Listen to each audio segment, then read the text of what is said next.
Hi, എൻ്റെ YouTube ചാനലിലേക്ക് ഏവർക്കും ഹാർദമായ സ്വാഗതം. ഇന്ന് നിങ്ങൾക്ക് ശുദ്ധ സാവേരി രാഗത്തിൽ അലങ്കാരം എങ്ങനെ വായിക്കാം എന്നുള്ളതാണ് പരിചയപ്പെടുത്തുന്നത്. ശുദ്ധ സാവേരി രാഗം 29ാമത്തെ മേളകർത്ത രാഗമായ ധീര ശങ്കരാഭരണത്തിൻ്റെ ജന്യരാഗമാണ്. ഈ രാഗത്തിനകത്ത് ഗാന്ധാരം, നിഷാദം എന്നീ രണ്ട് സ്വരങ്ങൾ ഇല്ല എന്നുള്ളത് ഓർക്കുക. ആരോഹണം സരിമ പദസ, അവരോഹണം സദപമ രീസ. ഞാൻ ആരോഹണം അവരോഹണം എന്ന് വായിച്ച് കേൾപ്പിക്കാം.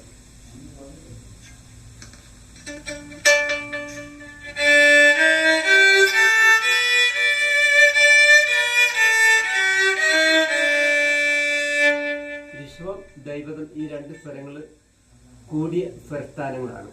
ആ വിരൽ അല്പം ഉയർത്തി കുത്തുക. അതുകൊണ്ട് ദൈവതം വായിക്കാൻ നേരത്ത് ആ വിരലും സാധാരണ ശുദ്ധ ദൈവത്തിന്റെ മുകളിലായിട്ട്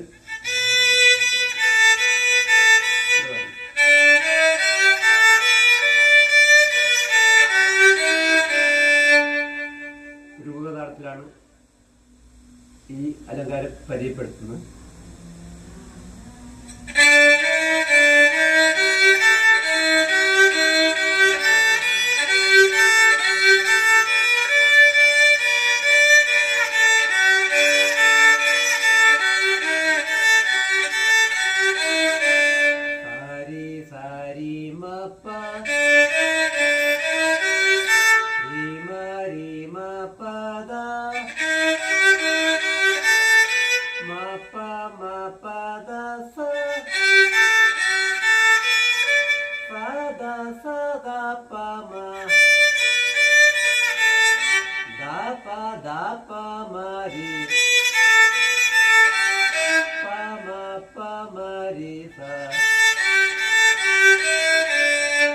ഇതുപോലെ നിങ്ങൾ എല്ലാ കാലത്തിലും പ്രാക്ടീസ്, 1ാം കാലം, 2ാം കാലം, 3ാം കാലം, 4ാം കാലം, ഇങ്ങനെ 4 കാലത്തിൽ നമ്മൾ പ്രാക്ടീസ് ചെയ്യും. 4ാം കാലം വായിക്കാൻ നേരത്തെ നമ്മുടെ പോയിന്റ് കൊണ്ടാണ്.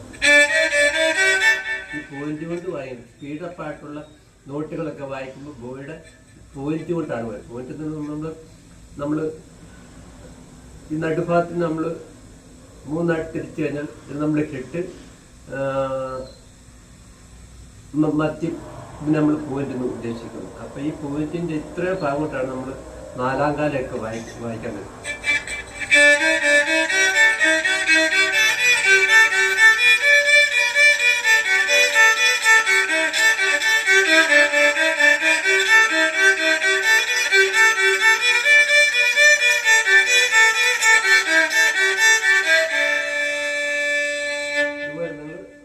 എല്ലാ അലങ്കാരത്തിലും ഇത് വായിക്കും. 7 അലങ്കാരമുണ്ട്. 7 അലങ്കാരത്തിലും ഇതുപോലെ നമ്മൾ ആ സ്വരസ്ഥാനം തെറ്റാതെ ആ നോട്ട് അതുപോലെ വായിച്ചാൽ മതിയാണ്.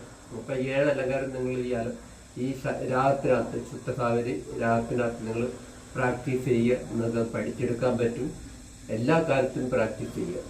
അപ്പം വീഡിയോ നിങ്ങൾക്ക് ഇഷ്ടമായെങ്കിൽ ലൈക്ക് ചെയ്യുക. എഴുതി എന്തെങ്കിലും സംശയം എഴുതി ചോദിക്കാവുന്നതായിരിക്കും. അടുത്ത വീഡിയോ നിങ്ങൾക്ക് ഉടനെ ലഭിക്കുന്നതായിരിക്കും. താങ്ക്സ്.